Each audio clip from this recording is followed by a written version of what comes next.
শাকিবের পর সিয়ামের নায়িকা হতে যাচ্ছেন সাবিলা নূর। বর্তমান প্রজন্মের জনপ্রিয় অভিনেতা সিয়াম আহমেদকে নিয়ে নতুন সিনেমা বানাচ্ছেন নির্মাতা মেহেদী হাসান হৃদয়। সিনেমার নাম রাক্ষস। এর নায়িকা কে হচ্ছেন তা নিয়ে দীর্ঘদিন ধরে ছিল কৌতূহল।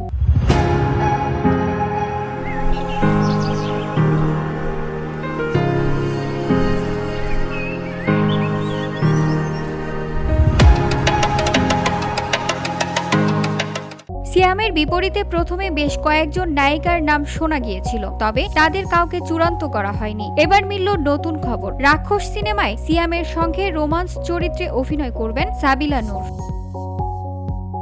আনুষ্ঠানিক ঘোষণা না আসা পর্যন্ত বিষয়টি নিয়ে মন্তব্য করতে চান না সিনেমার সংশ্লিষ্টরা। জানা গেছে শীঘ্রই সংবাদ সম্মেলন করে রাক্ষস সিনেমার নায়ক নায়িকা সহ পুরো অভিনয় শিল্পীর নাম প্রকাশ করা হবে।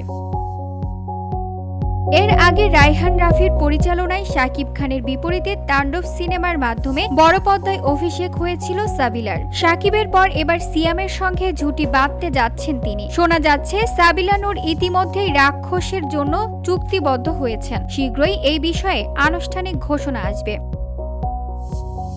VOD Bangla news desk.